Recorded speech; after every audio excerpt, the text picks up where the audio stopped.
Hello everyone, my name is David, and I'd feel a little more comfortable if I could get people to come a little closer.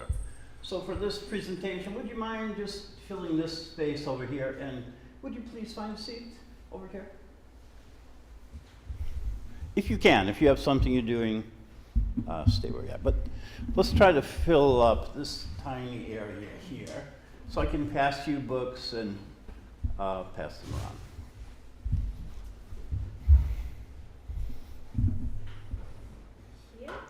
Oh, around there, just in that vicinity, so I don't have to walk across the room to bring you something.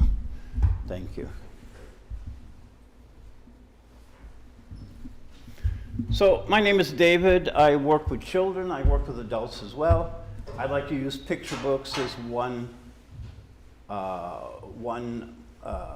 tool in my toolbox. I'm not saying use picture book in every lesson or constantly.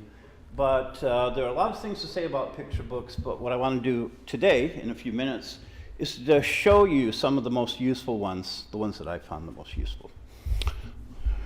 And, okay. What do you do with a tale like this? This is an award-winning book, and it basically goes through different body parts. In this one, it's about tails. And students can try to imagine or try to think of what tails these, what animals these tails belong to, and the next page shows you what the animals are. It goes through a number of body parts, ears, tails, pardon me, eyes, feet, and so on. So it's good for going through body parts and talking about animals. At the very end of the book is a encyclopedic representation of what those animals are. Let me just pass that to you, look at it and pass it around. What's the time, Mr. Wolf? Classic picture book and public domain picture book. You'd find probably 20 or 30 versions of this. The one that I like has a little puppet inside it. And as you turn the page, the puppet follows you. So I don't teach them what's the time. That's a little awkward. What time is it? And then you can talk to your students with the puppet. So our little boy in the back woke up. Because that's a lot of fun. They want to touch it. You can pull it out, turn the page. And again, each page has 3 different representations of the time. Thank you.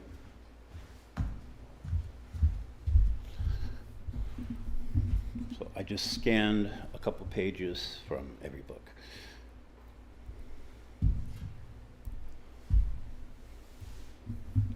Ketchup on Your Cornflakes. This might be one of the better known books. Do you know Ketchup on Your Cornflakes? No? Oh, great. This has, it's a split book, so you can combine different parts to make the structure. The way it's set up is to answer, do you like? Do you like ketchup on your cornflakes or on your cereal? Do you like ketchup on your pie? Do you like ketchup in your lemonade? Do you like ketchup on your toothbrush? So you're teaching the structure, the question, do you like? And the kids are saying, yes, I do, or no, I don't. Now you could also change the you to we. Do we like? Or if you had a group, do they like? Do I like? And follow the grammar with that. I skip things like custard because they don't know what that means. I'm not even sure I know. Do you like ice cubes on your chips or French fries? Do you like ice in your bed? So a lot of opportunities to say, yes, I do, no, I don't. There's also a Christmas version of this, which is very delightful to use at the end of the year.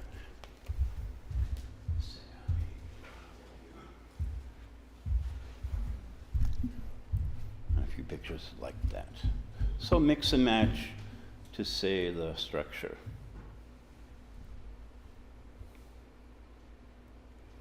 Actually do it in a song, kind of a, do you like ketchup on your cornflakes? Yes, I do. No, I don't. Do you like da da da da? Yes, I do. Food for thought, what a fun book. This is a Dutch artist, from a Dutch artist who does food carving. He makes faces into various fruits and vegetables, creating delightfully funny characters. This particular book, he has a lot of them just books that just show the work. This is an all-in-one book. By that I mean presenting colors.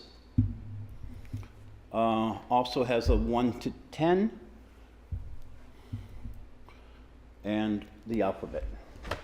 Shapes, colors, numbers, letters, and opposites. So there's a lot of fun art in that to show off your skill and also to practice the basic concepts. Okay, pardon me.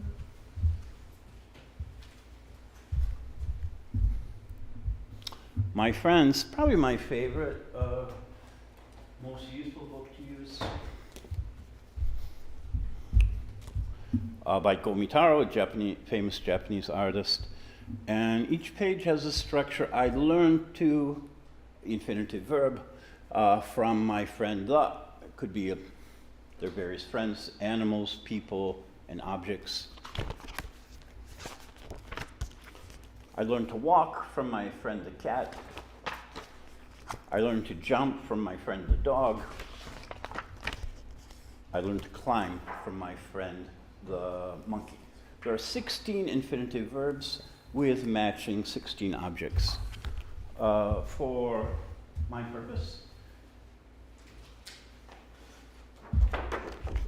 I like to get things out of the book because kids want to touch. And if you can make some other, like a poster or cards, then you can move into something that you don't mind them crinkling. So I've taken the 16 friends and made a poster so we can do games with that.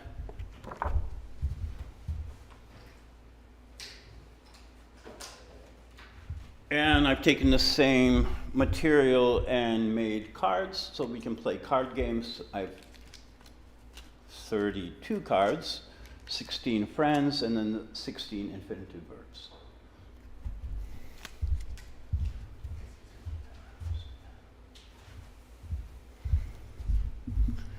Yeah, it's a very sweet and colorful book. I learned to read from my friends the books. I learned to climb from my friend the monkey.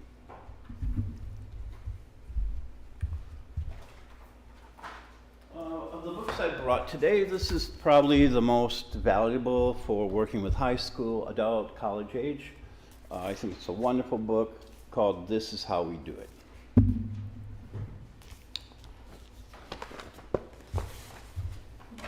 It goes through 7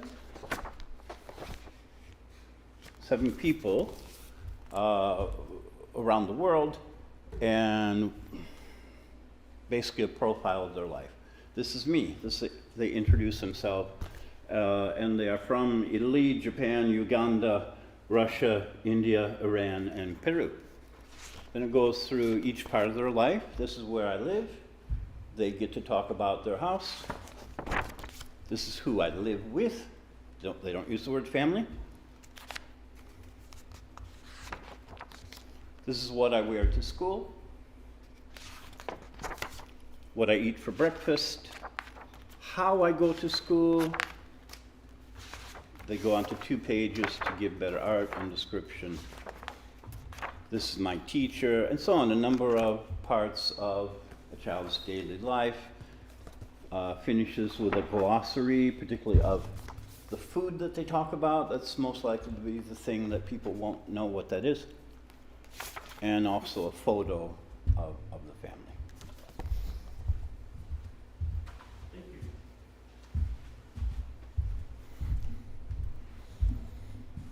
This is who I live with. This is my teacher. Go away, big green monster. For reviewing body parts, it's a very attractive book for kids. Big green monster has 2 yellow eyes, and then it builds the face through die cutout, a long bluish greenish nose, a big red mouth, gradually building up the face with one body part after another, and then taking it away one by one.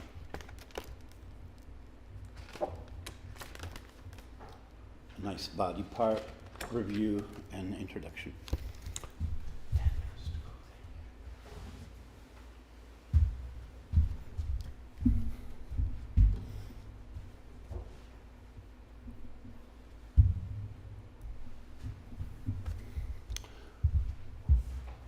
Color Zoo is another die cut book. I use it more for shapes than animals, but they're all die cut shapes to form an animal. Here we go. So this uses a circle, a square, and a triangle to form this one animal, and then it breaks it down by shape. So it does that over the course of 9 shapes. What do we have there? Rectangle, oval, heart, and so on. So I think you get 9, a total of 10 shapes, which are reviewed in the end along with colors and the animals that they make. Thank you.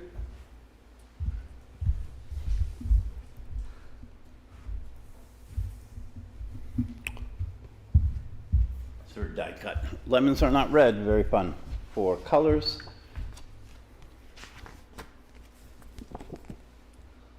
lemons are not red. Lemons are yellow, apples are red. Carrots are not purple. Carrots are orange. Eggplants are purple.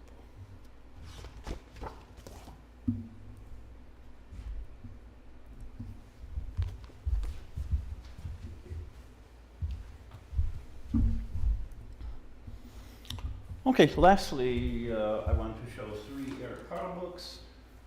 Probably everybody knows. There's a lot of vocabulary in this book. I think it's most useful the first run to skip the days of the week, focus on the other things. I made a poster of that book with the items in chronological order, so you can take the poster, kids can follow along with the finger, or be asked to find something, where is this, where is that, or also, what do you like? I like something. Because I like to do this, I took real life photos or borrowed real life photos so that they can follow that in actual, the way things actually look.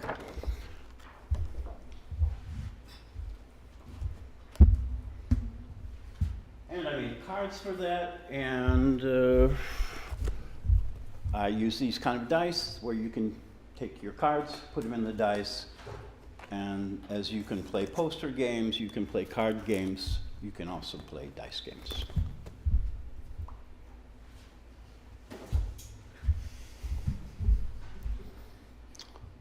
Okay, 1, 2, 3 to zoo. Okay, this one is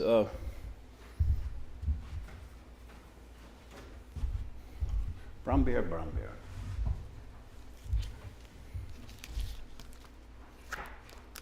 There are two versions of this book. One that has a monkey. Somehow in the updated version, they changed monkey to teacher. I don't know what that's trying to tell us. But also I made a fold-out poster so that after you read the book, you can move from this to this, a bit bigger. Also made cards for that and a poster. And the very last one. 1, 2, 3 to the zoo. This happens to be a Japanese printing of it. It's a wordless book, so there is no issue with vocabulary. Starts out with a train, picking up one car after another, and there are a few representations of that. So one elephant, there's also a mouse that is hiding in the picture. Kids can, oh, there it is. So every page, there's something that they want to do right away. Okay. So it's a wordless counting book 1 to 10. It finishes with a big fold-out page.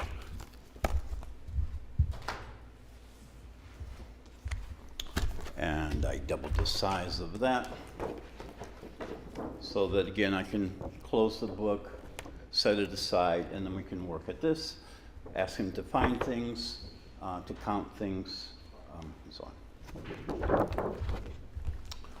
So that's what I want to do today, is to share a few of the most useful books. I won't say the best ones, but they're very good ones.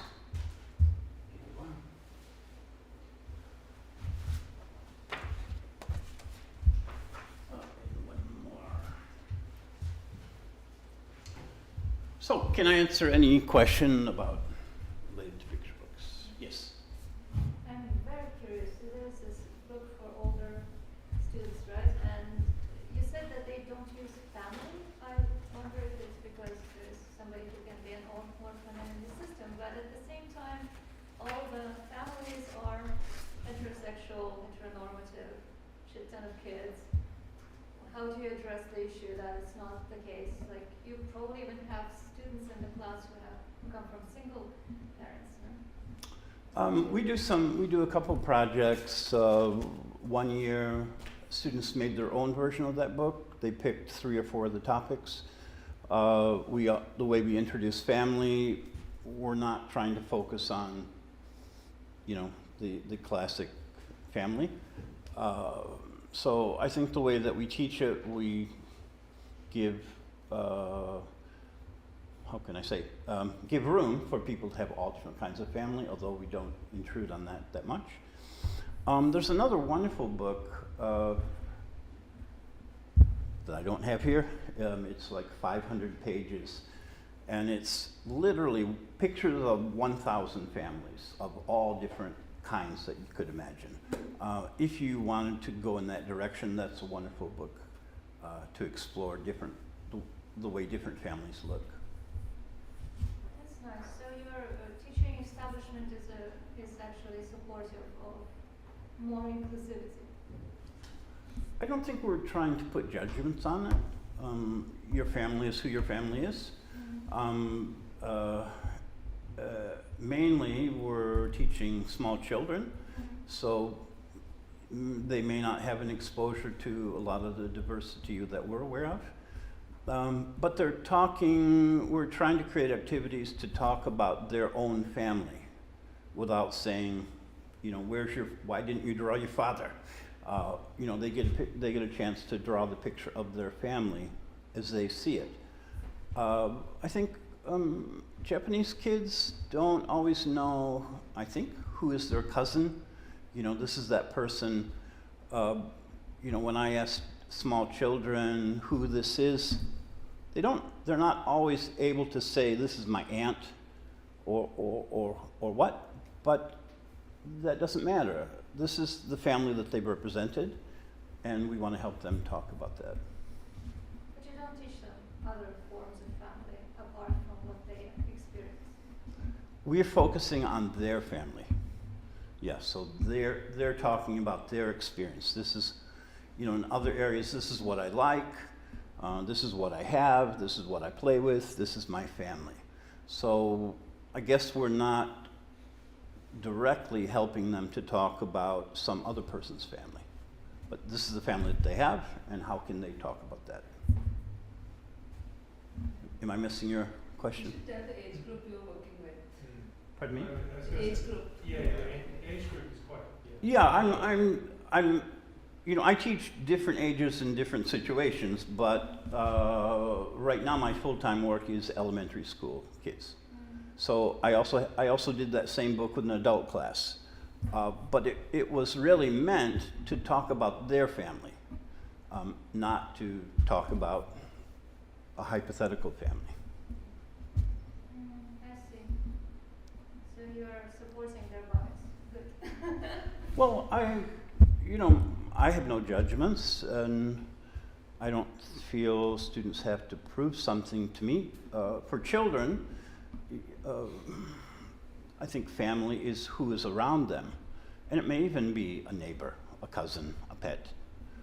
So when we do a drawing activity, we ask kids to draw the people in their family, and they come back, a friend, an animal, sometimes an object.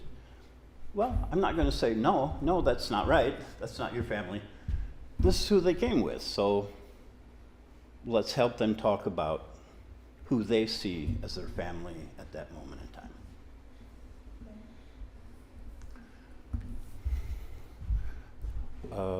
For everyone's purpose, these are the pages we looked at, sorry. These are all the books that I talked about today. I do have a Facebook group called the Picture Book Group. I introduce about this topic, and I can give you a few suggestions, probably about any topic that you have in mind. I'm a proponent of using picture books with adults, and it would be a different presentation of here are all the picture books that are used with adults and university age. But this was primarily for children, but as I said, I can help you find books for other ages or situations if you have it. Yes? I have a question. Where did you get the dice?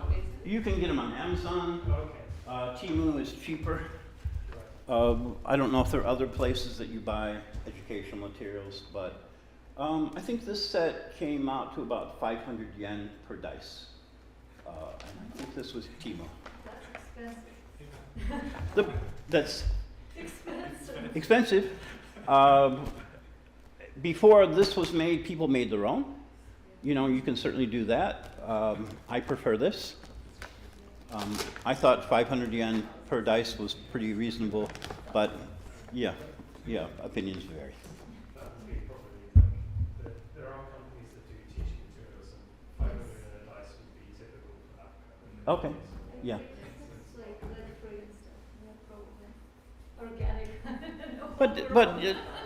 But for decades, teachers have made their own, out of milk cartons and tape things to that. You can do it for nothing. But sometimes you want a different kind of material, so that's it.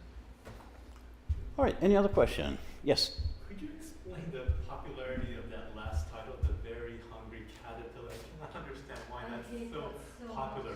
Why is it popular? Yeah, why is it so popular? It Yeah. is, it's like. No, I'm amazed you don't understand. I've got kids. It's incredibly useful because Yeah. it's a simple narrative. Yep. It sort of mirrors their own children's own experience. It's just me talking as a dad, not as a teacher. I teach at university. It mirrors their own experience of growing up. It mirrors their own experience of moving from this stage to this stage. It also goes through the fun, different things like wow, we eat this and this and this and this and this and this. Okay. It's simple additive conjunction. I think the most, I saw an interview with Eric Carle where he was asked, why is it popular? And he said it's the story of transformation, and that appeals to people. Exactly. Yep. Okay, thank you very much. And-